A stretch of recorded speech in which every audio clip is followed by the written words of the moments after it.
வணக்கம்.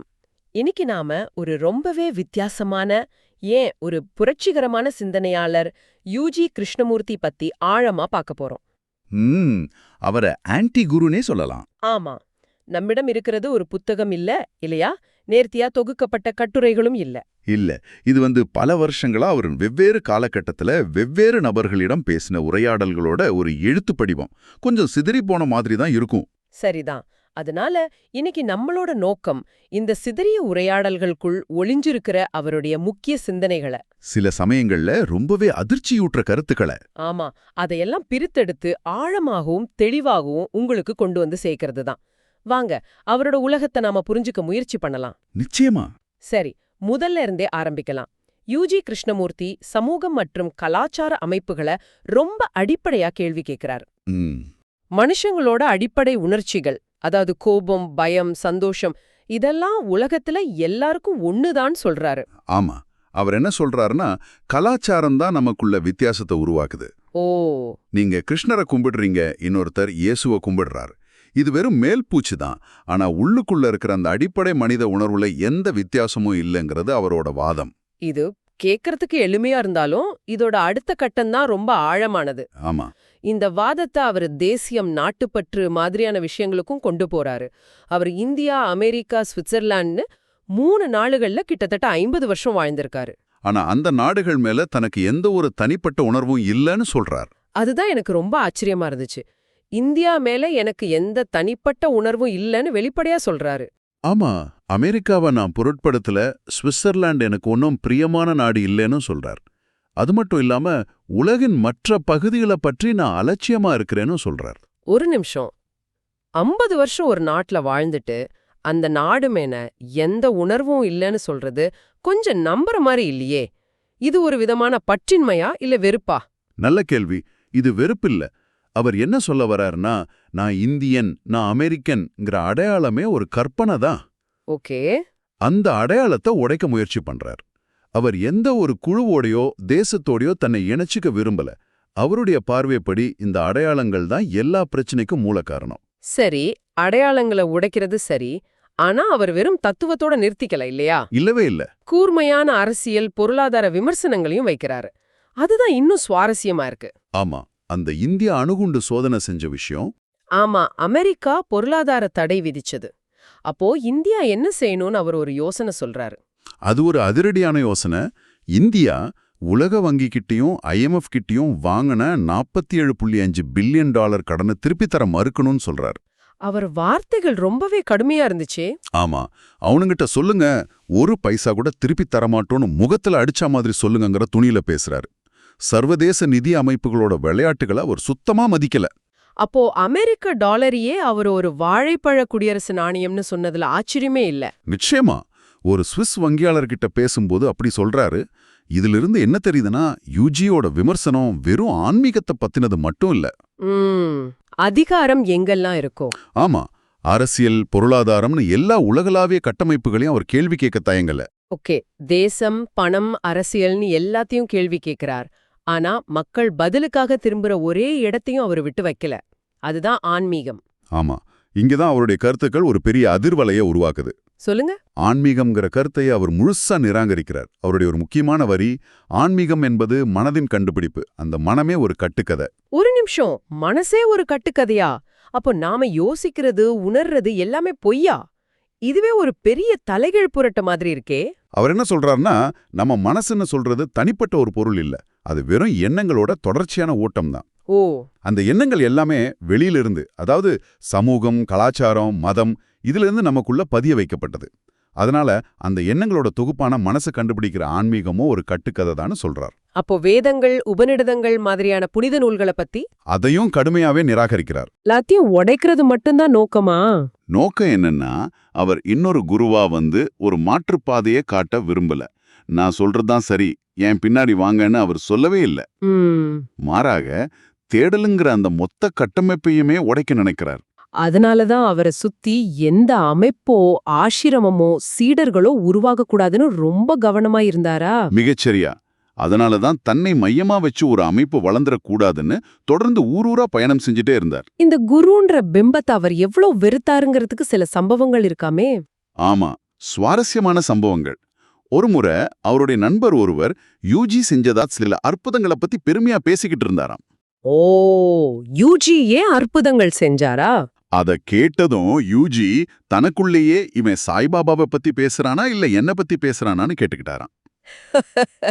நான் அற்புதங்கள்ல நம்பிக்கையே இல்லாதவன், நான் எப்படி அற்புதம் செய்ய முடியும்னு ரொம்ப ஆச்சரியத்தோட கேக்குறார். அதாவது தாம் மேலேயோ ஒரு புனித பிம்பம் வர்றத அவராலேயே சகிக்க முடியல. அதேதான், மதப்பற்றுள்ள மக்கள் தன்னை ஒரு நவீன தீர்க்கதரிசியா, ஒரு மெசாயாவா பாக்குறது அவருக்கு பெரிய எரிச்சலை தந்திருக்கு. ஏன்னா அது அவருடைய நோக்கத்துக்கு முற்றிலும் எதிரானது. ம். இன்னொரு சம்பவம், பெங்களூர்ல ஒரு தெருவுக்கு அவர் பேர் வைக்க போறதா ஒரு திட்டம் வந்திருக்கு. ஓ, அப்ப பெருமைப்பட்டிருப்பாரே. அதுக்கு அவர் சொன்ன பதில், அந்த இடத்த ஒரு சிறுநீர் கழிக்கும் இடமா மாத்துங்கன்னு. என்னது? ஆமா, ஒரு யூரினல் ஸ்பாட். நீங்களே பாருங்க, இந்த மாதிரி அடையாளங்களை அவர் எந்த அளவுக்கு வெறுத்திருக்காருன்னு.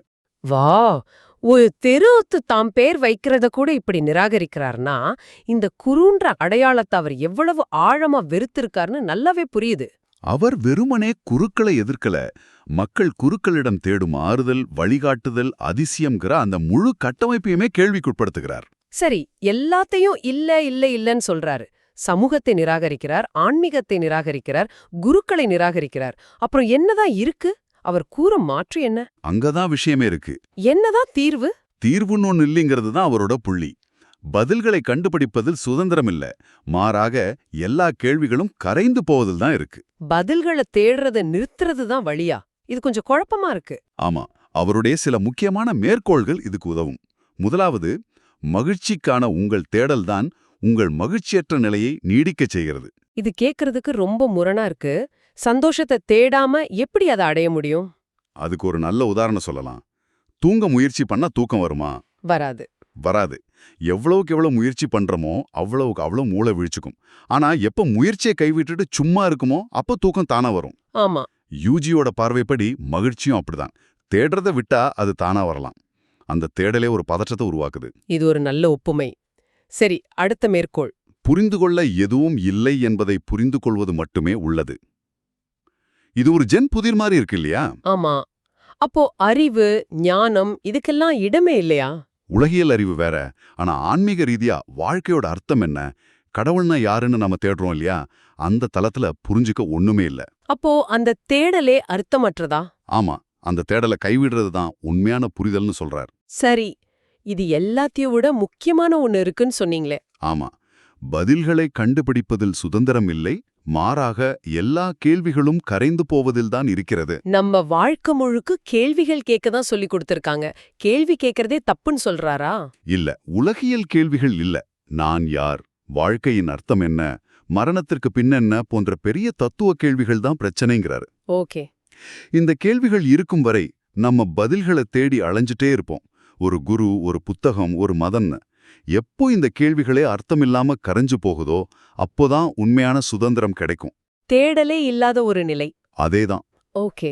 அப்போ நல்லது, கெட்டது, சரி, தப்புன்னு நம்ம பிரிச்சு வச்சிருக்கிறது பத்தி என்ன சொல்றார்? அதுதான் அவரோட தத்துவத்தோட மையம். மனுஷனோட பிரச்சனையே இந்த இரண்டுல ஒண்ணு மட்டும் புடிச்சுக்க நினைக்கிறது தான். அதாவது கெட்டது இல்லாம நல்லதை மட்டும் அடைய விரும்புறது. கரெக்ட். வலி இல்லாம இன்பத்தை மட்டும் அனுபவிக்க நினைக்கிறது. இது சாத்தியமே இல்லைங்கிறார். இத விளக்க அவர் ஒரு உதாரணம் சொல்றாரே, கொஞ்சம் அதிர்ச்சியானதுதான். ஆமா, சூரிய உதயத்தை பார்க்கறதுக்கும் ஒரு பெண்ணோட நிர்வாண மார்பகத்தை பார்க்கறதுக்கும் என்ன வித்தியாசம்னு கேக்குறாரு. கேட்டுட்டு அவரே இரண்டும் ஒன்றுதான்னு சொல்றாரு. இது நிறைய பேருக்கு தப்பா படலாம். ஆனா அவர் என்ன சொல்ல வராரு? அவர் என்ன சொல்ல வராருன்னா, நம்ம மனசுதான் ஒன்ன புனிதமானதுன்னும் இன்னொன்ன காமன்னும் முத்திரை குத்துது. சரி. அந்த முத்திரையை எடுத்துட்டா ரெண்டுமே வெறும் பார்வைதான், வெறும் புலன் உணர்வு தான். இந்த உண்மையை நீங்க உணரும்போது நீங்க சூரிய உதயத்தையும் தேடி போக மாட்டீங்க, பெண்ணின் மார்பகத்தையும் தேடி போக மாட்டீங்க. அந்த தேடுதலே, அந்த துரத்துதலே நின்றுடும். அதுதான் அவர் சொல்ற இயற்கையான நிலை. ஆமா. ஓகே, இதுவே அதிர்ச்சியா இருக்கு. ஆனா இதுக்கு மேல ஒரு படி போய் ஒரு கற்பழிப்பாளருக்கோ கொலைகாரனுக்கோ தான் இந்த இயற்கையான நிலையை அடைய அதிக வாய்ப்பு இருக்குன்னு சொல்றாரு. இது எப்படி புரிஞ்சுக்கிறது? அவர் குற்றங்களை ஆதரிக்கிறாரா? நிச்சயமா. இதுதான் அவரோட கருத்துக்கள்லயும் மிகவும் சவாலான, தவறா புரிஞ்சுக்கப்படக்கூடிய கருத்து. முதல்ல தெளிவா சொல்லிடணும், அவர் குற்றங்களை ஒருபோதும் ஆதரிக்கல. சரி. இது ஒரு தத்துவார்த்தமான புள்ளி, ஒரு தாட் எக்ஸ்பெரிமெண்ட் மாதிரி. ஓகே, அத விளக்குங்க. அவர் பார்வைப்படி மத நம்பிக்கை உள்ள ஒருத்தர் நான் நல்லவனா இருக்கணும், புண்ணியம் சேர்க்கணும், கடவுளை அடையணும்னு ஒரு அமைப்புக்குள்ள ஆழமா சிக்கியிருக்கார். அவர் தொடர்ந்து முயற்சி பண்ணிட்டே இருக்கிறார். அந்த முயற்சி பண்றதே ஒரு செயற்கையான நிலை.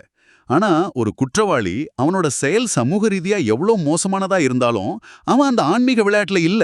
சரி. அவன் எந்த முகமூடியும் இல்லாம தன்னோட அடிப்படை இம்பல்ஷன்ஸ் படி செயல்படுறான்.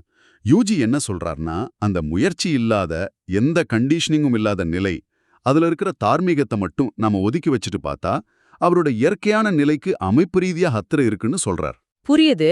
அதாவது ஆன்மீகவாதி முயற்சி என்ற வலையில் சிக்கியிருக்கிறான், குற்றவாளி அந்த வலையில் இல்லை.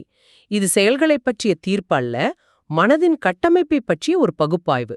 மிகச்சரியா சொன்னீங்க. சரி, அப்போ மொத்தத்துல இந்த உரையாடல்களை பார்க்கும்போது யூஜி கிருஷ்ணமூர்த்தியை நாம எப்படி வரையறுக்கலாம்? சுருக்கமா சொன்னா அவர் ஒரு தீவிரமான சமூக விமர்சகர், குரு என்ற கட்டமைப்பையே நிராகரித்தவர். மேலும் எல்லாவிதமான ஆன்மீக தத்துவ தேடல்களுக்கும் ஒரு முற்றுப்புள்ளி வைக்க சொன்ன ஒரு தத்துவஞானி. அவருடைய மையச் செய்தி பிரச்சனை பதில்கள் இல்லாததல்ல, கேள்விகளே பிரச்சனை. ஆமா. மகிழ்ச்சி, அர்த்தம், விடுவிடைன்னு எதையுமே தேடுவதுதான் உண்மையான நிலை. அவர் நமக்கு எதையும் கொடுக்கல, ஆனா நம்மகிட்ட இருக்கிற எல்லா நம்பிக்கைகளையும் கேள்விக்குட்படுத்துறாரு. சரியா சொன்னீங்க. அவர் ஒரு கண்ணாடியை மட்டும் நம்ம முன்னாடி வைக்கிறார், அவ்வளவுதான். இறுதியாக உங்களுக்காக ஒரு ஆழமான சிந்தனை. இந்த உரையாடல்ல யூஜி சொன்ன ஒரு விஷயம் என் மனசுல ஓடிட்டே இருக்கு. சொல்லுங்க. உங்கள் பிரச்சனை யாரிடமிருந்தாவது எதையாவது பெறுவது எப்படி என்பதல்ல, மாறாக உலகில் யாரால் வழங்கப்படும் அனைத்தையும் நிராகரிப்பது எப்படி என்பதுதான். ரொம்ப ஆழமான வரி. அறிவு, மகிழ்ச்சி, அர்த்தம், பாதுகாப்புன்னு இந்த உலகம் நமக்கு எல்லாத்தையும் அள்ளி கொடுத்துக்கிட்டே இருக்கு. சமூக வலைதளங்கள், புத்தகங்கள், குருக்கள்னு எல்லாரும் ஏதாவது ஒன்ன நமக்கு கொடுத்துக்கிட்டே இருக்காங்க. இது எல்லாத்தையும் வேண்டான்னு சொல்லிட்டு தேடுறதே நிறுத்துறதுன்னா அது உண்மையிலேயே எப்படிப்பட்ட ஒரு நிலையா இருக்கும்? இத சிந்தித்து பாருங்கள்.